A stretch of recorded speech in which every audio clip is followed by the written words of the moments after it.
pertandingan Liga 1 2022 yang berlangsung pada Sabtu 1 Oktober 2022 di Stadion Kanjuruhan, Malang, Jawa Timur, pertandingan antara Arema versus Persebaya berakhir dengan keunggulan Persebaya 3-2. Kondisi selama pertandingan dilaporkan oleh pihak kepolisian berjalan dengan tertib, namun selepas pertandingan justru kericuhan terjadi. Dari area tribun penonton, sejumlah penonton yang disebut oleh polisi datang dari kalangan supporter Aremania ini tidak terima dengan hasil kekalahan yang harus ditanggung oleh Arema FC. Mereka mencoba untuk menerabas kawasan tribun untuk menuju ke lapangan Stadion Kanjuruhan, Malang, Jawa Timur ini. Sempat ada upaya penghalauan atau pengadangan yang dilakukan polisi agar supporter ini tidak masuk ke dalam stadion, tapi kondisi kericuhan sudah tidak terelakkan lagi. Aksi lempar barang tadi Anda lihat di visual, tampak di layar kaca sampai dengan saat ini sempat terjadi sampai akhirnya para atlet dari kedua tim dicoba untuk diamankan oleh petugas kepolisian agar tidak ada hal-hal yang diharapkan untuk tidak diinginkan begitu. Namun kericuhan terus berlanjut sampai ke luar stadion.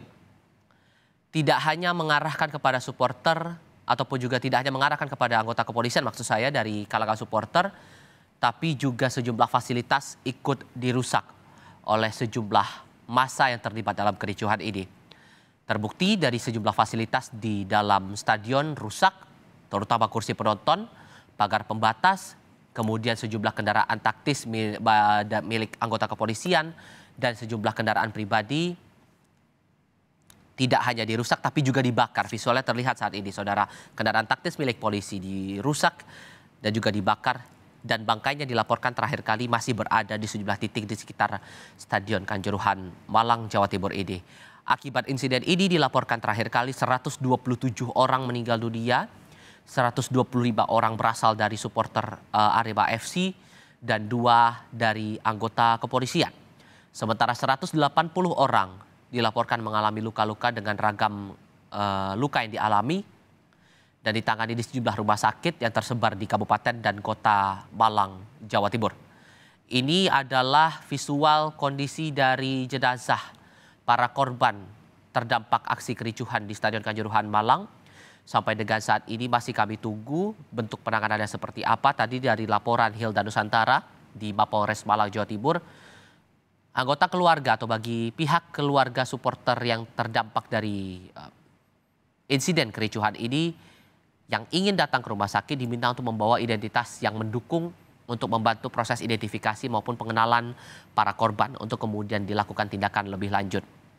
Sambil menunggu bentuk penanganan lanjut seperti apa yang akan dilakukan pihak kepolisian, dilaporkan bahwa manajemen Arema FC akan membuka crisis center. Sampai dengan saat ini kami juga masih menunggu di manakah lokasi crisis center ini dibuka, adakah sambungan telepon atau layanan pesan singkat yang bisa diakses oleh para keluarga yang kemudian ingin mencari tahu kondisi anggota keluarga mereka. Untuk Anda yang baru bergabung, kami sampaikan kembali akibat kejadian ini, Kapolda Jawa Timur Irjen Niko Afinta melaporkan 127 orang meninggal dunia, 2 diantaranya anggota polisi. Sementara 180 orang dirawat di sejumlah rumah sakit. Pencegahan sampai dilakukan gas air mata, karena sudah lapis. Sudah mulai menyerang petugas, sudah merusak mobil, dan akhirnya karena gas air mata, mereka pergi keluar ke satu titik, di pintu keluar. Yaitu kalau nggak salah pintu 10 ya, atau pintu 12. Kemudian terjadi penumpukan. Di dalam proses penumpukan itulah terjadi sesak napas, kekurangan oksigen yang oleh tim medis dan tim tergabungan ini dilakukan upaya penolongan yang ada di dalam stadion.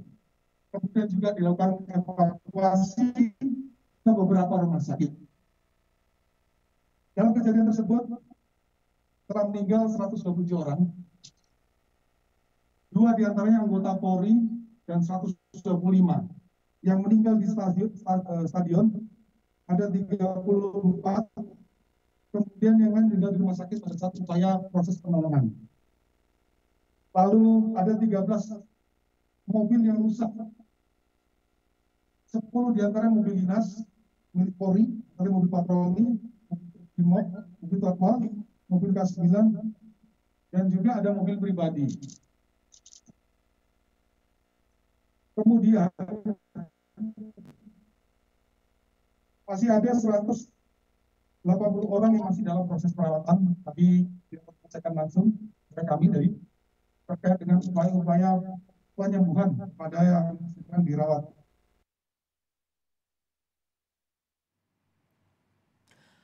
Untuk menghindari dampak kericuhan, para pemain Persebaya turut dievakuasi ke ruang ganti. Visualnya terlihat di layar kaca saat ini, saudara.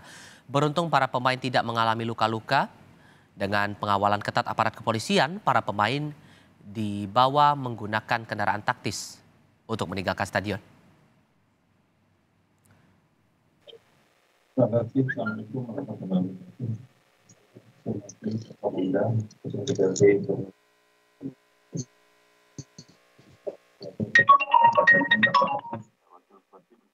Jajaran TNI Polri yang hadir, teman-teman wartawan, selaku Bupati Kabupaten Malang ikut berduka cita dan menyesalkan adanya kejadian ini, dan mudah-mudahan ini yang terakhir untuk kejadian persepak bolaan di Indonesia.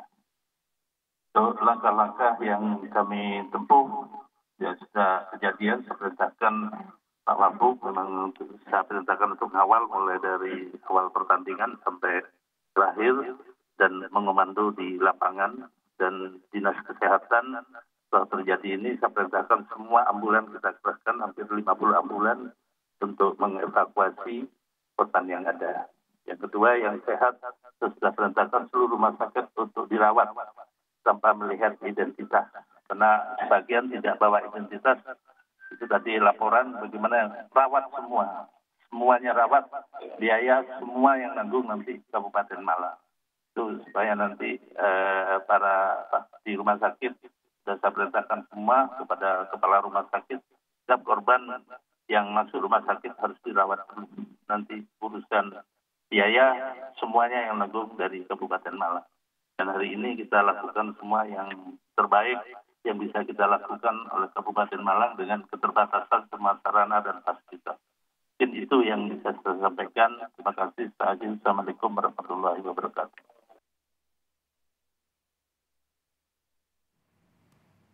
Keterangan yang Anda dengar tadi merupakan pernyataan dari Bupati Malang, Sanusi, yang menegaskan bahwa seluruh biaya bagi para korban terdampak kericuhan ini akan ditanggung oleh pemerintah Kabupaten Malang, Jawa Timur. Ia juga menyampaikan rasa prihatin atas insiden yang terjadi di Stadion Kanjuruhan hingga memicu korban jiwa sebanyak 127 orang. Saat ini kita sudah bergabung dengan jurnalis Kompas TV Andi Masbudi yang sudah berada di Malang, Jawa Timur. Andi, bantu saya untuk mengetahui apa yang Anda lihat, apa yang Anda pantau untuk kondisi sekarang di Malang selepas kericuhan ini. Karena dilihat di belakang Anda, bangkai kendaraan polisi yang dirusak ini masih berada di sana ya. Apalagi yang harus ditunggu di sana? Ya, betul sekali. Kita dan juga saudara, memang kondisi saya saat ini ataupun posisi saya saat ini sedang berada di sekitar Stadion Kanjuruhan. Terkait suasana seperti apa saat ini, memang kondisinya memang sudah lumayan kondusif, hanya terlihat seperti yang ada di belakang saya sisa-sisa dari peristiwa yang terjadi di malam tadi pasca pertandingan Arema melawan Persebaya. Sementara itu memang ada beberapa kendaraan yang terlihat rusak ketika saya berjalan ke sini, dan saat ini sedang dilakukan ataupun baru saja dipasang garis polisi oleh pihak kepolisian terkait. Sementara itu sepanjang perjalanan saya menuju ke Stadion Kanjuruhan dari Polres Malang tadi, memang situasi lalu lintas memang cukup lancar, namun memang ada beberapa lalu lalang ambulan yang terus saja terlihat karena memang membawa jenazah seperti itu, Tifa. Ada pembatasan akses tidak untuk warga yang akan menuju ke stadion untuk saat ini? Untuk saat ini seperti yang Anda tanyakan terkait akses pembatasan untuk warga memang belum tampak ya. Memang yang jelas saat ini seluruh elemen yang ada di Kabupaten Malang, Forkopimda tengah fokus terhadap penanganan korban terkait masalah kerusakan infrastruktur akibat peristiwa pasca Arema melawan Persebaya memang akan dilakukan setelah penanganan seluruh korban selesai. Ivan. Oke, karena aksesnya masih dibuka, jadi masyarakat masih berada di situ. Apakah tidak ada pengamanan khusus lagi di sana atau bagaimana Anda bisa gambarkan soal ini? Sementara itu memang terkait pengamanan yang kami lihat memang sejauh ini tidak tampak dan juga masih relatif kondusif baik dari warga Malang maupun dari pihak keamanan, karena memang pihak keamanan sendiri tidak ingin terjadi keributan untuk kedua kalinya memang pasca peristiwa Arema melawan Persebaya. Sementara itu seluruh personil tadi berada di Polres Malang terkait dengan keberadaan dari Kapolda Jawa Timur Irjen Niko Afinta. Baik, untuk saat ini akses warga masih berada di situ. Fokus dari polisi Anda sudah sampaikan bahwa saat ini adalah penanganan para korban. Kira-kira berapa lama waktunya untuk bisa kita tahu langkah lanjutan yang akan diambil entah itu dari Polda Jawa Timur maupun dari Polres Malang untuk menyidik ataupun juga menyelidiki kasus ini, dan kira-kira siapa yang menjadi otak penggerak dari kericuhan di Stadion Kanjuruhan ini? Bagaimana tindak lanjutnya? Terkait tindak lanjut seperti apa nantinya termasuk proses hukum, sejauh ini memang belum terdengar kabar ataupun belum kami terima informasi dari pihak terkait.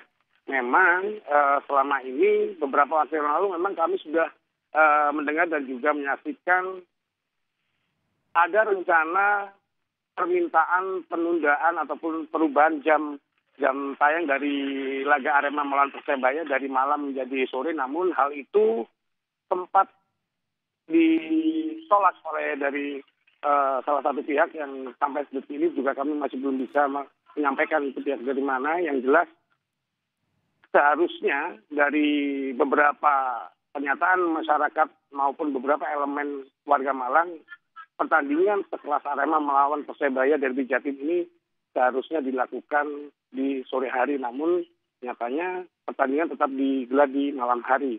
Hal inilah yang memang dari awal sudah seharusnya diantisipasi oleh pihak-pihak terkait. Siva. Adakah pernyataan resmi dari penyelenggara pertandingan soal kericuhan ini? Apakah sudah ada sikap lebih lanjut? Manajemen Arema FC rencananya memang akan menggelar konferensi pers hari ini terkait insiden di Stadion Kanjuruhan saat Arema melawan Persebaya malam tadi. Namun terkait kepastian jamnya sampai detik ini masih belum kami terima ataupun diterima oleh teman-teman media yang ada di Malang. Siva.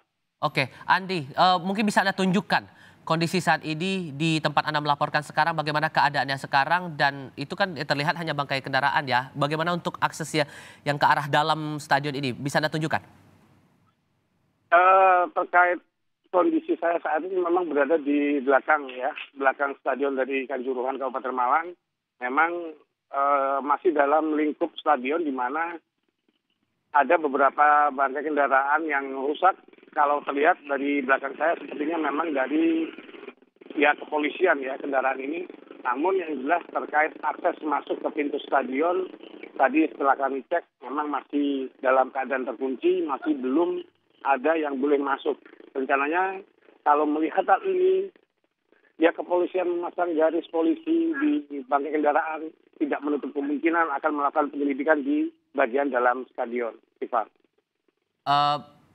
Bagaimana kemudian yang Anda lihat saat Anda bergerak dari Mapolres, kemudian mengarah ke Stadion Kanjuruhan ini, adakah anggota keluarga yang menanti di sekitar stadion untuk mengetahui kabar ataupun juga keadaan di Kanjuruhan saat ini?